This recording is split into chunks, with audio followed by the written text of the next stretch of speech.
Of Belshazzar, king of Babylon, Daniel saw a dream in the visions of his mind as he lay on his bed. And he wrote the dream down and related the following summary of it. Daniel said, I was looking up in my vision by night, and behold, the four winds of heaven were stirring up the great sea. And four great beasts were coming up from the sea, different from one another. The first was like a lion, and it had the wings of an eagle. And I kept looking until its wings were plucked. And it was lifted up from the ground and made to stand on 2 feet like a man. A human mind also was given to it.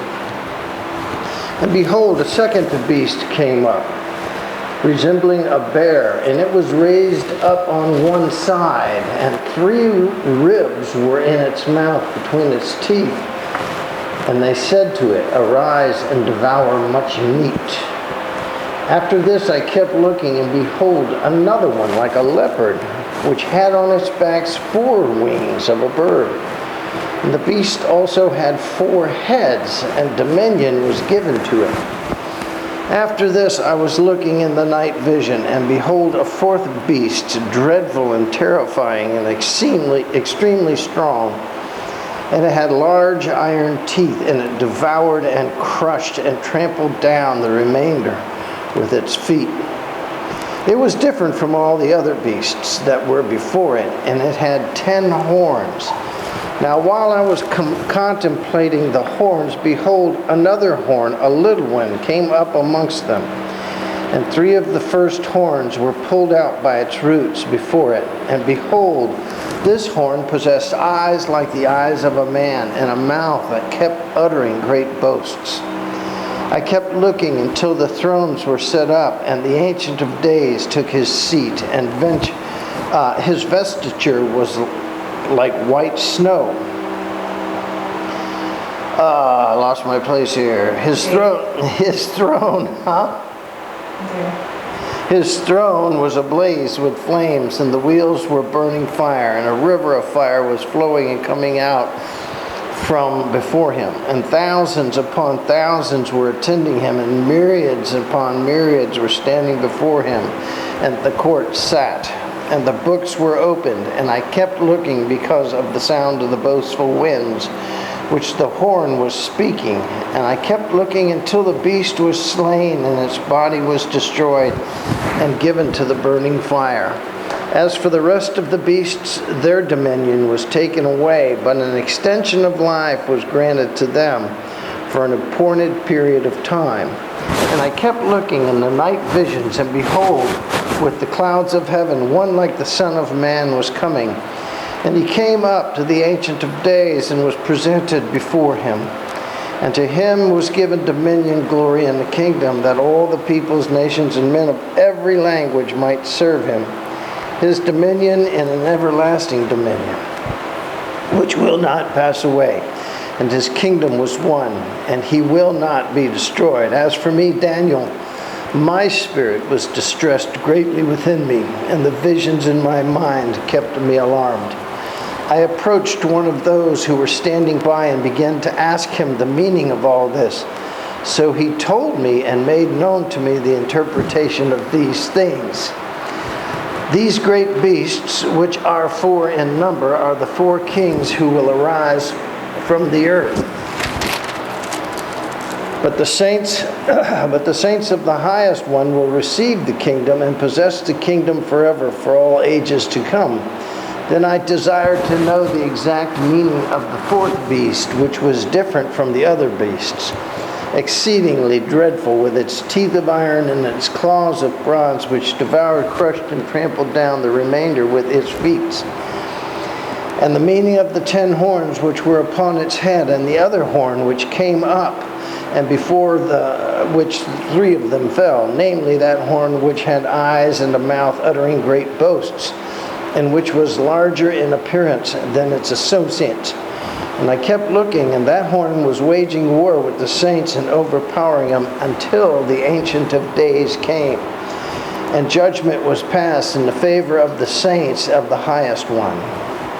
And the time arrived when the saints took possession of the kingdom, and he said, the fourth beast will be a fourth kingdom on the earth, which will be different from all the other kingdoms, and it will devour the whole earth and tread it down and crush it. As for the 10 horns, out of this kingdom 10 kings will arise, and another will arise after them, and he will be different than the previous ones, and will subdue 3 of the kings. And he will speak out against the Most High, and wear down the saints of the highest one, and he will intend to make alterations in the time and in law, and they will be given into his hand for a time, times, and half a time. But the court will sit for judgment, and his dominion will be taken away, annihilated, and destroyed forever. Then the sovereignty, the dominion, and the greatness of all the kingdoms under the whole heaven and earth will be given to the people of the saints of the highest one. His kingdom will be an everlasting kingdom, and all the dominions will serve and obey him. Now at this point the revelation ended. As for me, Daniel, my thoughts are greatly alarming to me, and my face grew pale, and I kept the matter utterly to myself. What do you think about that? Pretty awesome, huh? Freaky? Creepy, pretty creepy. Those animals or whatever they were in the beginning of the dream was a little creepy. Yeah.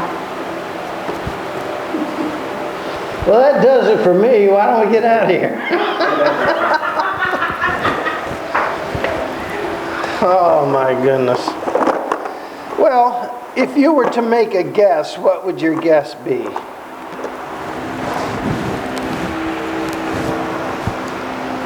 You know, there's an amazing thing about apocalyptic literature.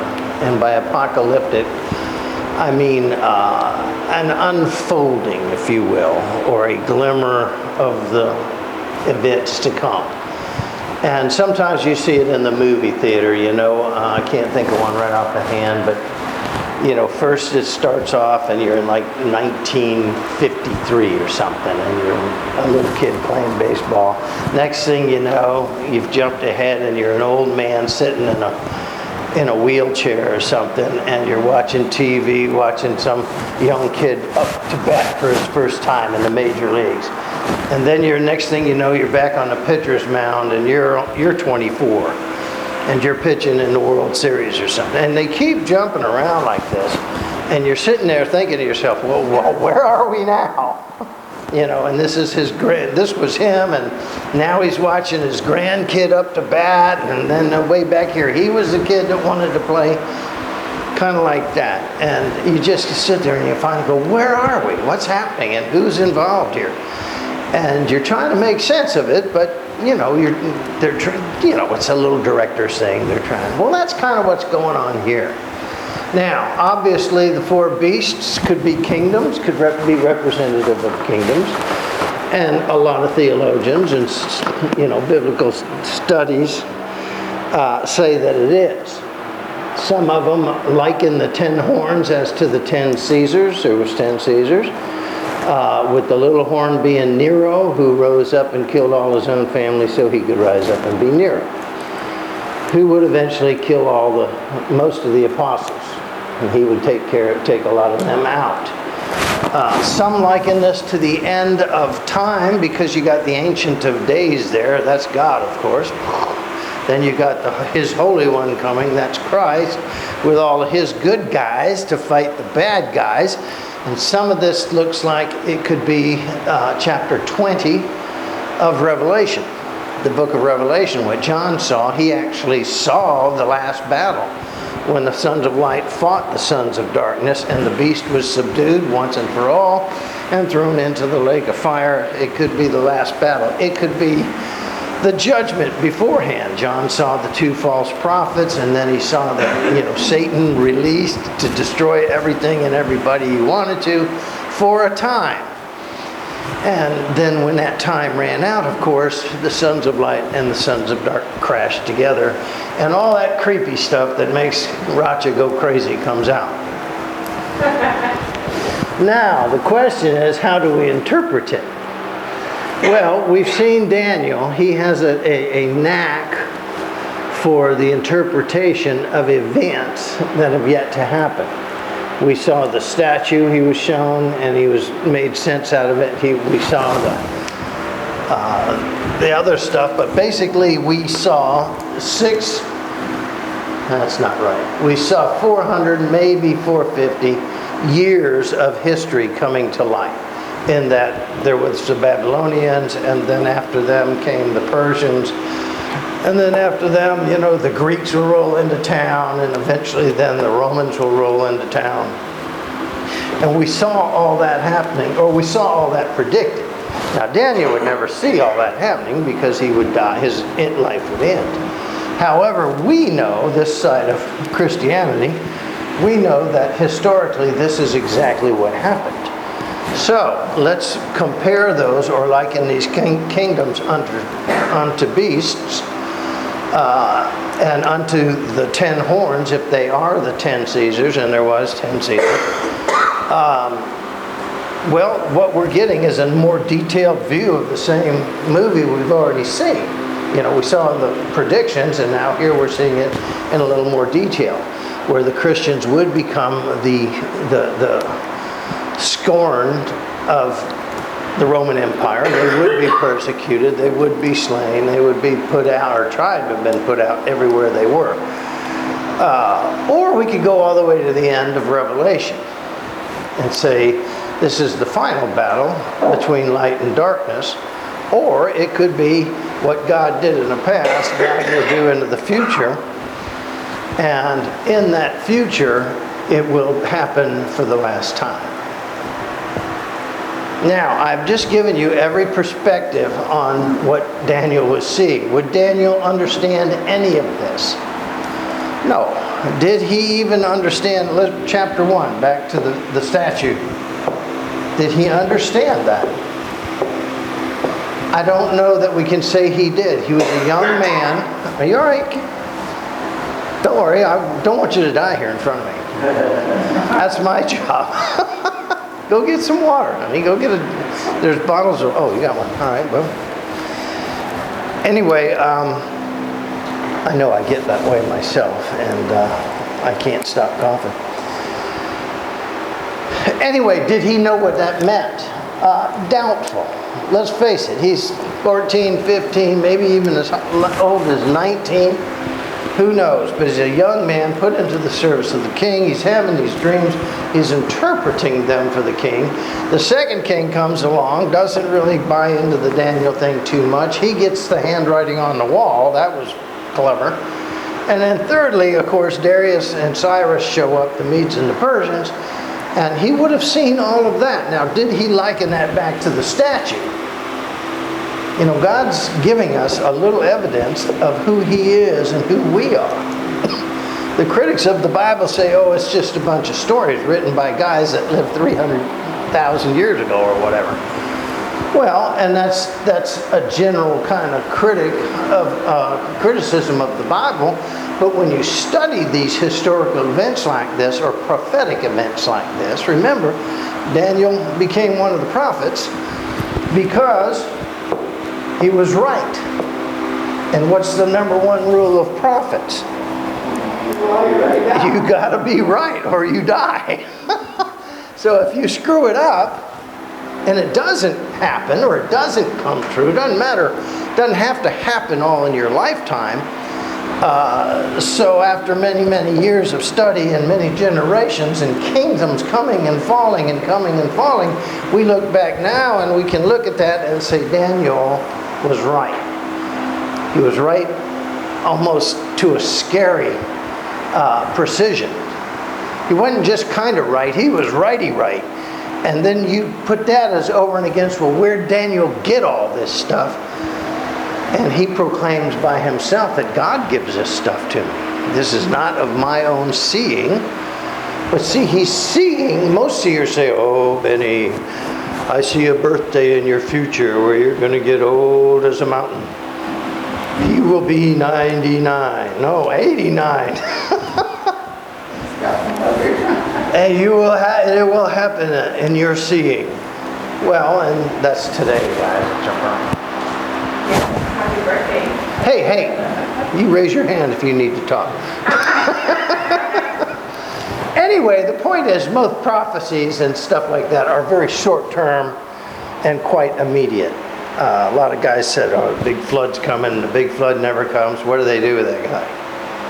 They hang him, or shoot him, or do something, because the flood didn't come. He's projecting hundreds of years into the future. Think about that for a moment. Hundreds of years. He's projecting into a future that he would not even see. But nevertheless, he's standing by it saying, my God's given me that. I'll never see it. I'll never know whether it's true or not. But someday somebody will know it's true. And it came true with a vengeance. With a vengeance. I want to stress that. So when people say this is just a stupid book of old stories written by a bunch of guys that had nothing better to do, then I would say in defense, not that the Bible needs its own defense, because it's in there. I would say, tell me about Daniel. How did he predict with such surgical precision the rise and fall of nations spanning hundreds of years, centuries? And he's just a little kid. Tell me how that happens. Well, so these guys wrote it later. They didn't write it later. The scripture of Daniel's been around forever.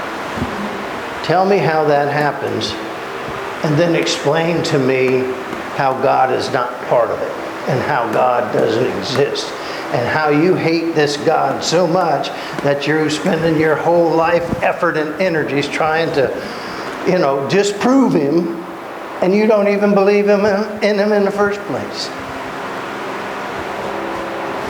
God says the world will not end, or at least Jesus said the world will not end until the word of God has been preached to everybody. That includes the atheists. If you're going to not believe in God, be an agnostic, not an atheist.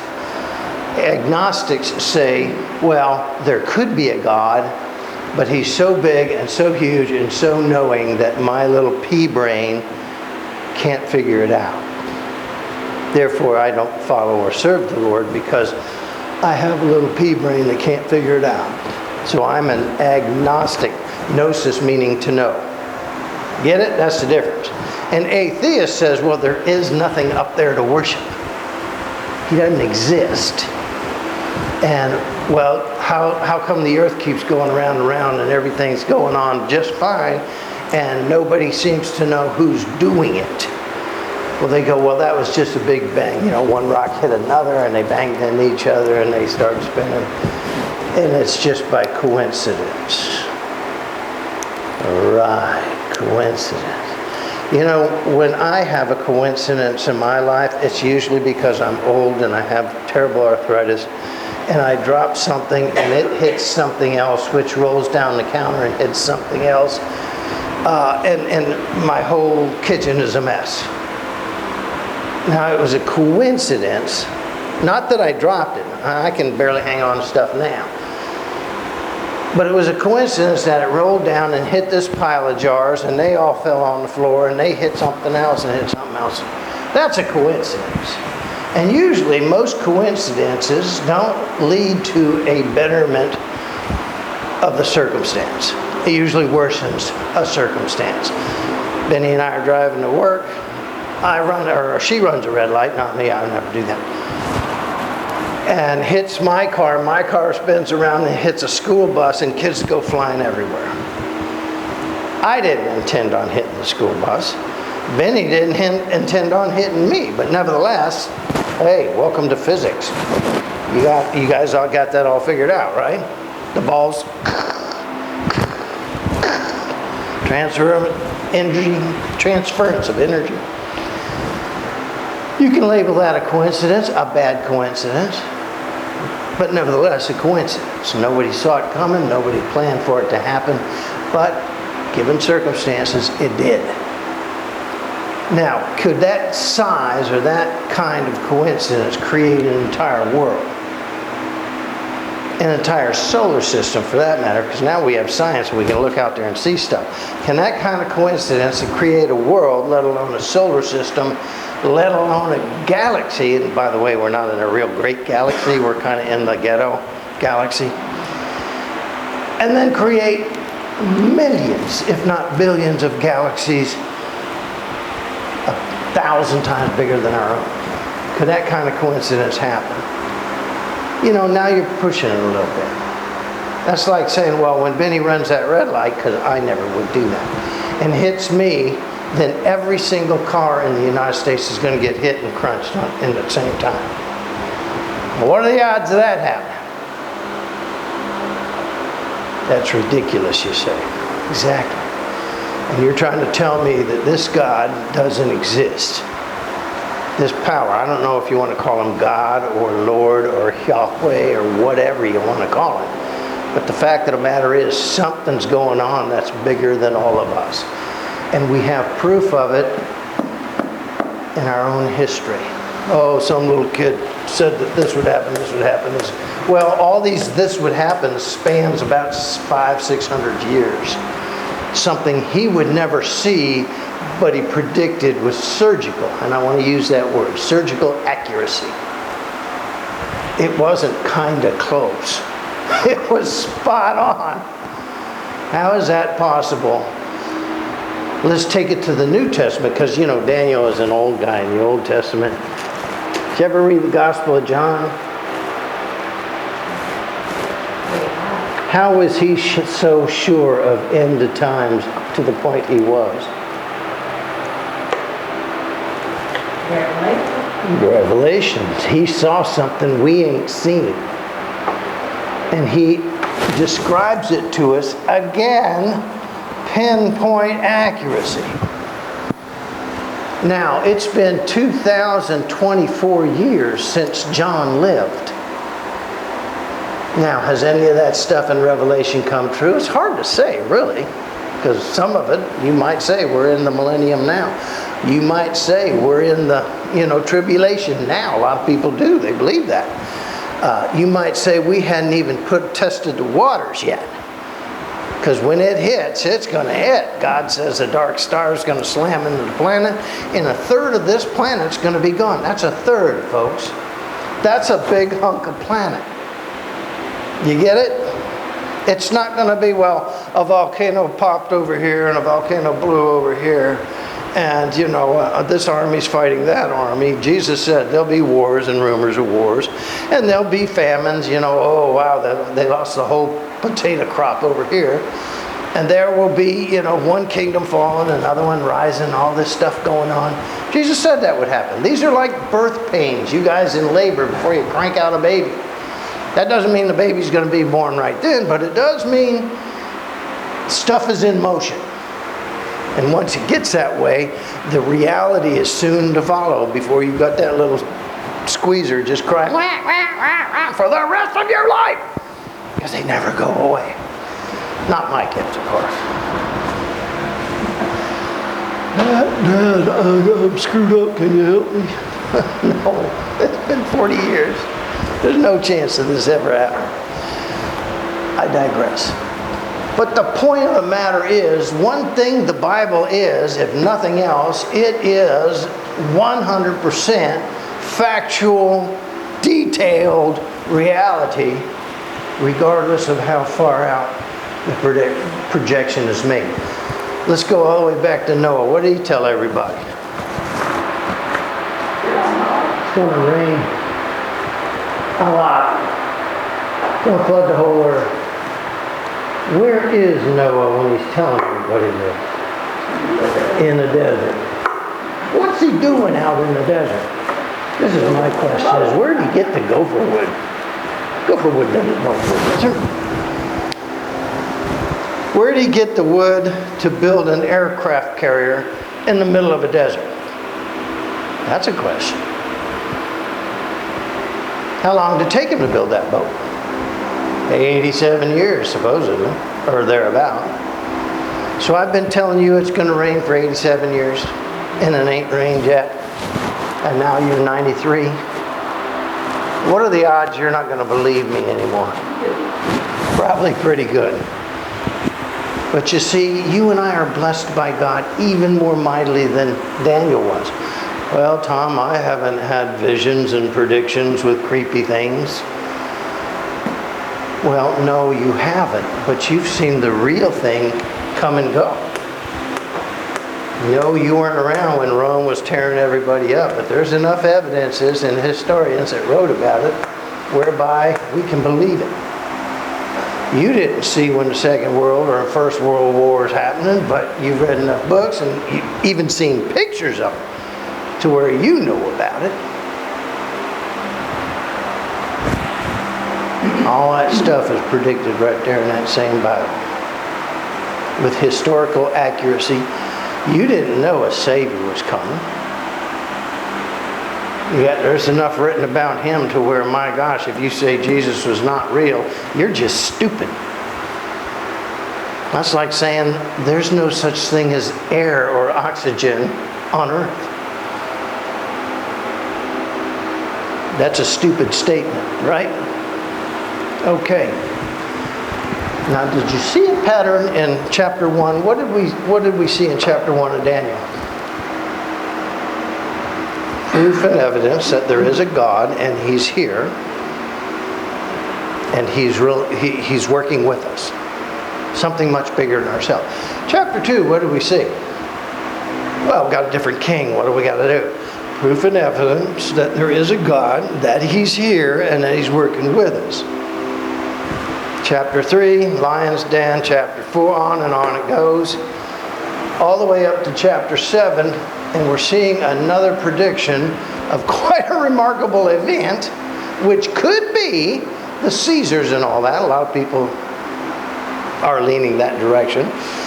More are leaning probably to the end times direction, based on a second witness who is John the Apostle. If God predicted this, no, it's going to rain. And if God predicted that, and if God predicted this, and if God predicted that, through whoever, doesn't make any difference. Daniel or Isaiah or whatever. Isaiah, man of sorrows, sin gone, heaven opened. Remember that? Chapter 53, 55. And if all that happened in the person of Jesus in the first century, though it was predicted 980 years previous, God's given us evidences centuries before they happen. Well, you and I, all of us in this room, we're sitting in a pretty comfortable chair, aren't we? Did Daniel know what he was even saying? Probably not. Scared him. Huh?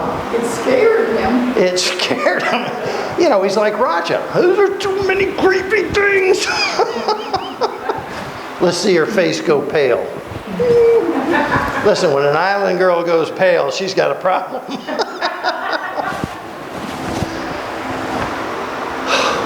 That's like Ghostbusters. You ever seen that movie, Ghostbusters? When they arrest them all, and the judge isn't believing them, and the black guy comes up here and says, listen, I've only been working for him for 4 weeks, but I have seen stuff that turned me white. And that's a funny line when you think about it, because that's Daniel. And my thoughts were greatly distressed, and my face turned to pale. Did he understand any of it? Well, who's he going to call? He ain't got nobody to call. Ghostbusters wouldn't come along for another 3,000 years. So he's just got to live with it and ask his Lord, what does this mean?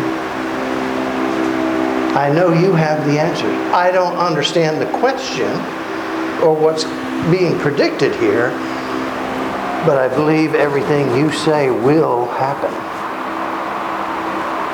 Now, who can make an assessment like that? Well, Daniel, he would have known about Noah and Abraham and all the other guys, Moses, the 10 plagues. He would have studied those in his scriptures growing up, hopefully. They tried to do away with that, and he said, no, I'm going to hang on to my God and what he says, because what he says, he does. That simple. So if you're reading now about something, I don't know if this is the Caesars. A lot of guys lean that direction. They say Daniel's prophecy is done. Some will say it's both. the Caesars and the last battle, and the beasts and the creepy things, the whole 9 yards. Will we see it? I don't know. John says God will remove his servants. We call it the rapture. Well, that would be good, wouldn't it? If you're going into a tunnel with lots of creepy things, and at the last minute God says, not you. Come up here with me. We're going for a Coke. That would be great. Now, has the rapture happened?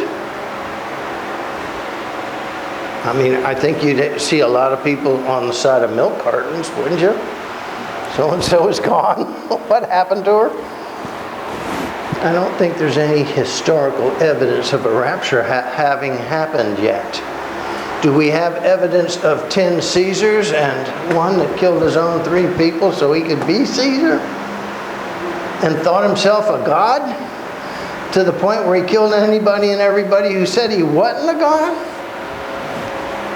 We do have evidence of that. But then again, there's this little problem. 1,000 years ago, somebody said, you're a sinful, horrible generation and you should all be wasted. But the Lord said, I'm not going to waste you. I'm going to redeem you by myself. I'm going to bring the Lamb to be slain. He will be a man of sorrows that you guys can't even look at. It'll be so horrible. Did that ever happen? 3 guys are going to come out of the desert and visit him when he's a baby. A bunch of shepherds are going to show up. It's going to be a buffet like you never seen. He's going to be a criminal. He's going to be an illegal alien in a foreign land.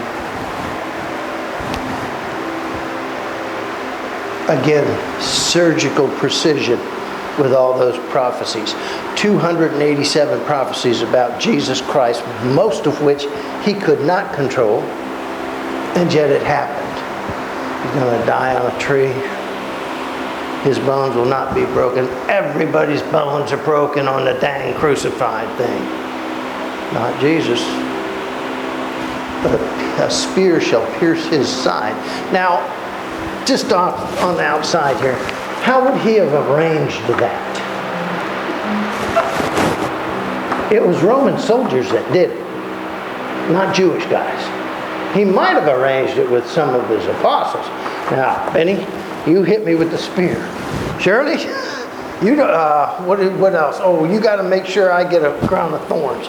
Start working on those thorns. Katie, I want you to take off my clothes and throw dice for them with Sandy. I want you guys to do all this exactly so I can be seen as the Son of God. Does that make any sense at all? By the way, I need a donkey that's never been ridden on before. I want you to get a bunch of branches and blankets and wave them around, act like a lunatic. You're good at that. Tim!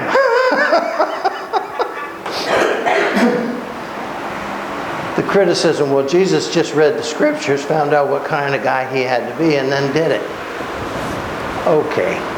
Born of a virgin in the city of Bethlehem in a cave. How do you arrange that? He wasn't even born yet. Angels singing, appearing to shepherds. How do you arrange that? He wasn't born yet. See what I'm saying? Surgical precision evidencing.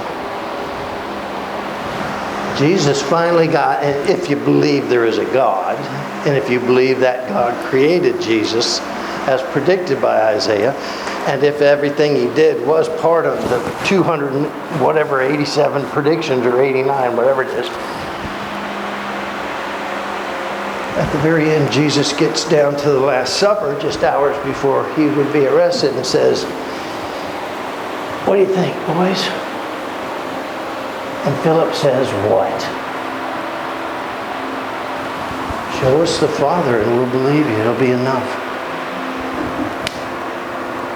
Boy, if there was ever a slap to the forehead, that was it right there. Philip, you've been with me for 3 long years. I have put up with your stupid for 3 long years. How can you say, show me some evidence, and we'll believe? Did I not calm a storm for you? Did I not give you McFish muffins and everything up to your rear end? Did I not heal your mother-in-law? Did I not get rid of your leprosy? What part of that are you guys failing to understand? Was not all of that predicted centuries ago? See the beauty of that question? Well, just give us a little evidence, Lord, and we'll believe. Oh, man. Does your mother, if ever it needed to be said, does your mother know you're this stupid? Critics of the Bible are that stupid. No other book in the world has received the criticism like the Bible has. Oh, Shakespeare gets lots of praise for his work. John Wolfe gets lots of praise for his work. On and on it goes. Jane Austen, who doesn't love Jane Austen? Elizabeth Barrett Browning, I'm going to read her this afternoon at a wedding. How do I love her? Let me comfort her.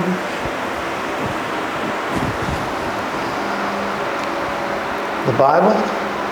Nah, I'm not buying it. You're not buying it. Let's go back. Chapter 1, evidence of God. And He's with us and wants to help us. Chapter 2, evidence of God. He's with us and wants to pray for you. You know why we call these guys prophets? Because they don't even understand what they're saying, but they believe it's going to come true with a vengeance. They believe it's going to come true with a vengeance. How many of you believe in the final judgment? Anybody? What? Everybody in the final judgment. Someday you will be held accountable for who you are. I'm in a lot of trouble. Don't stand behind me and lie.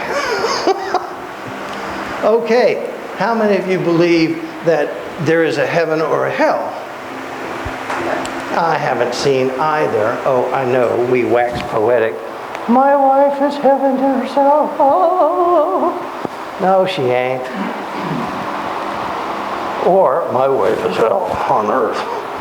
Well, she might be difficult, but she ain't hell on earth. I guarantee you, every time they speak of that, it's utter and total destruction. Have we experienced any of that yet? Well, by the fact that you're all still here, I'm going to say no, you haven't.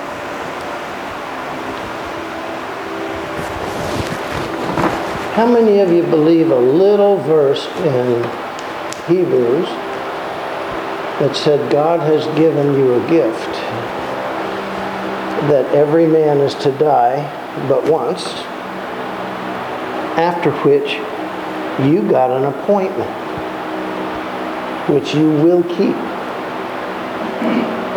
That's a mighty profound word, don't you reckon? That's not just for hundreds of years or centuries. That's to the end of time, and it involves every single soul that has ever been created. It has been given to every man to die but once, after which you got an appointment. Well, that speaks of an afterlife, doesn't it? Something beyond this reality. I can't believe that. Kingdoms, world events, Savior. Wow. Well, it'll be okay, Jesus. Just show us the Father. Give me a little evidence, and I'm with you, buddy. Really? Chapter 7 is evidence, if you go with the Caesar thing, for hundreds of years in advance. From Daniel, a little kid trying to be a Hebrew in a not Hebrew world. If you go with the end of time things, then it's a prophecy and evidence to the end of time. Or at least time as we understand it. And at that time, as John said, the sea will give up its dead, the land will give up its dead. What in the world does that mean? I don't know. Somebody taught me the other day that we all go to Mars or something like that, and we sleep there. Yeah, my face looked just like yours did. Well, the only problem with that is there's no Mars mentioned in here. Sorry, but that's not part of the plan. I don't want to go to Mars. I don't look good in red. Took the time. Red planet. All right, am I being flipped? Or am I giving you a reason to maybe study this a little more closely? Is there prophecy in there for you? Most certainly. Do you believe in any of that prophecy is to come true and affect your life? You ought to. If you don't, wow. Or you can just all write it off. Is it my turn to go? Yes, you gotta quit. Stop it. Oh, good, John, you brought your tools. Benny's in here. Fix her. Can't fix perfection. Yeah. You have to quit. Listen, I have some concrete I need you to... No way. I was born to aggravate people. And that's in here, by the way. There will be those who will aggravate you. You're saying yes, you quit. I gotta quit? Yes. Okay. Anyway, what we did on a local level to a certain king, to a certain king, to a nation of people, to a nation of people. Hello, world. That's chapter 7 of the world. Now you're going to see something even different in chapter 8. And I'm going to tie it back to 7. Same thing, folks. Same thing. Prophecy is just that. Now, your responsibility is whether you believe it or not. Believe in the